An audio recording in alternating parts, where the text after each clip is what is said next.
Hello' everyone, কি খবৰ আপোনালোকৰ? আজি আকৌ ৰাজস্থানৰ ভিডিঅ' এটালৈ আপোনালোকৰ মাজলৈ আহিছোঁ। এতিয়া বাজিছে ৰাতিপুৱা 5:30 আৰু আমি আহি পাইছোঁ জয়পুৰ ৰেলৱে ষ্টেচন। কাৰণ আমি এতিয়া গৈ আছোঁ যোধপুৰ, যাক কোৱা হয় ব্লু চিটি অফ ইণ্ডিয়া। যোধপুৰখন সঁচাকৈ বহুত ধুনীয়া ঠাই হয় আৰু এই ভিডিঅ'টোত মই আপোনালোকক বহুত ধুনীয়া ধুনীয়া ঠাই দেখুৱাই আছোঁ। গতিকে ভিডিঅ'টো আপোনালোকে একেবাৰে শেষলৈকে চাব। এতিয়া সময় প্ৰায় 5:40 হৈছে আৰু আমাৰো ট্ৰেইন আহি পাইছে। জয়পুৰৰ পৰা যোধপুৰলৈ যাবলৈ প্ৰায় 4-5 ঘণ্টামান সময় লাগে, বেছি দূৰ নহয়। গতিকে আমি ৰিজাৰ্ভেশ্যনৰ ডাব্বাতেই বুক কৰিছোঁ ট্ৰেইনৰ টিকট আৰু আমি এতিয়া নাজাৰা চাই যাম যোধপুৰলৈ।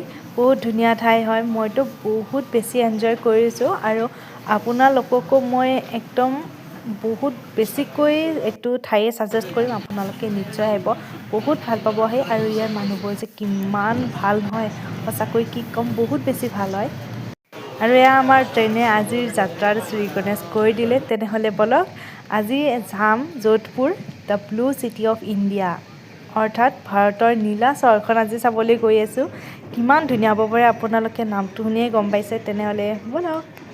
আৰু এই টিকলুটোক চাওকচোন, ই আমাৰ লগত লুকা ভাকু খেলি আছে। ইফালে বেচেৰাই কেমেৰাত মুখ ওলাব লাজো কৰে, কিন্তু তাৰ কুটকুটিও উঠি আছে ধেমালি কৰিবলৈ। সঁচাকৈ বৰ মৰম লগা আছিল ল'ৰাজন। আৰু এনেকৈ হাঁহি ধেমালি কৰোঁতে কৰোঁতে আমি আহি পালোঁ যোধপুৰ। এয়া হৈছে যোধপুৰ ৰেলৱে ষ্টেচন।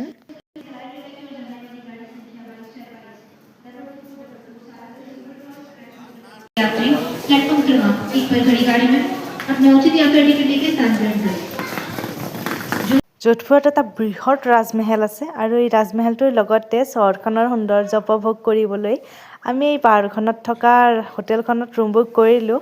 আৰু এই ৰুমটো সঁচাকৈ ৱাও, ইমান বেছি ভাল আছিল নহয়। আৰু এই হোটেলখন আৰু ৰাজমহলটো একেবাৰে সীমাভাগী বুলিয়ে ক'ব পাৰে।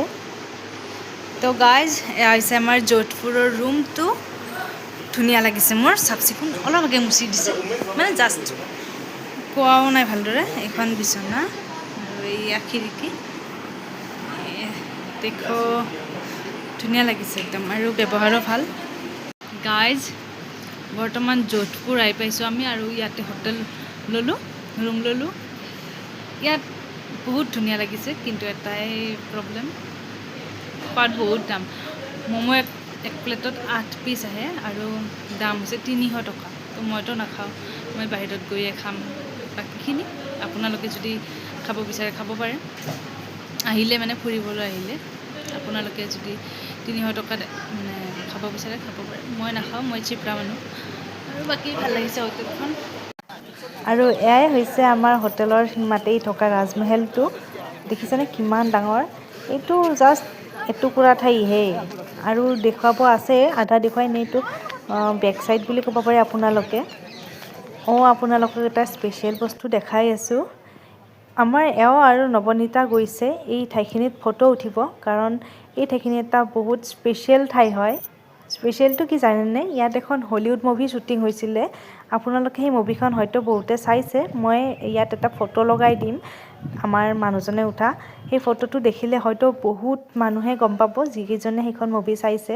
মানুহজনৰ বোলে সৰুৰ পৰা ইচ্ছা আছিল সেই ঠাইখিনিত অহা, মানে ফিল্মখন চোৱাৰ পৰাই, আৰু অৱশেষত তেওঁৰ জীৱনত এইটো সৌভাগ্য হ'ল।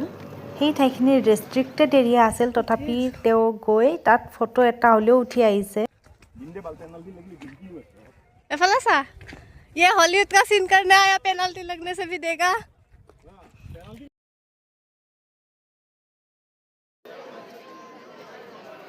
আৰু এতিয়া মই আহিছোঁ ৰাজমহলটোলৈ। এয়া হৈছে গেট। ইয়াৰ পৰা আপোনালোকে এণ্ট্ৰি ফিজ দিব লাগিব। এণ্ট্ৰি ফিজ কিন্তু কম নহয় দেই, ইয়াত 300 নে 200 নে 250 কিবা তেনেকুৱা আছিল।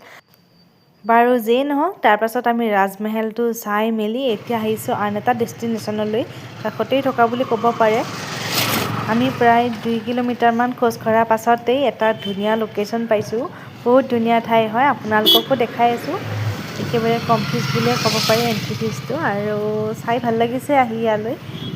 দূৰত দেখিছেই নহয় বগা বগা এইটো, তালৈকে গৈ আছোঁ আমি। ইয়াত আহোঁতে আমাৰ বহুত বেছি ভোক লাগিছিল, কিন্তু ইয়াত দোকান পোহাৰ একো নাই। এই ঠাইখিনিত এখন কেণ্টিন আছে, কিন্তু কেণ্টিনত কি খাব, বাপৰে দাম, এটা চিঙৰাৰ দাম 80 টকা। কোনে খাব এটা চিঙৰা 80 টকাৰে কিনি? মইতো নাখাওঁ। তো আমি ইয়াত খোৱাটো কেঞ্চেল কৰিলোঁ। আপোনালোকে বিচাৰে যদি ইয়াত ফুৰিবলৈ আহিলে খাব পাৰে। তাৰপাছত আমি ক'ত খাইছোঁ আপোনালোকক দেখাই আছোঁ। এতিয়া এই ঠাইখিনিৰ সৌন্দৰ্য উপভোগ কৰক। এইটো হৈছে এটা মিউজিয়াম আৰু এই মিউজিয়ামটো কিমান ধুনীয়া চাওকচোন। ইয়াৰ পৰিৱেশটো চাওক। মোকতো ইয়াত এটা কোনোবা ঘৰ বান্ধি দিলেই হ'ল, মই ইয়াত আৰামছে থাকি যাম। কিমান ধুনীয়া ঠাই।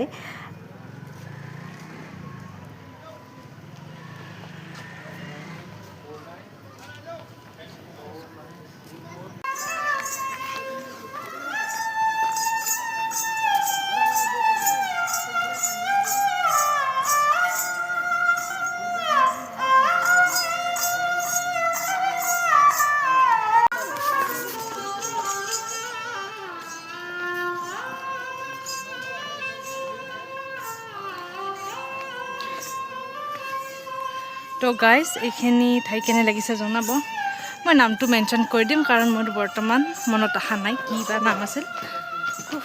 ধুনীয়া লাগিছে ন?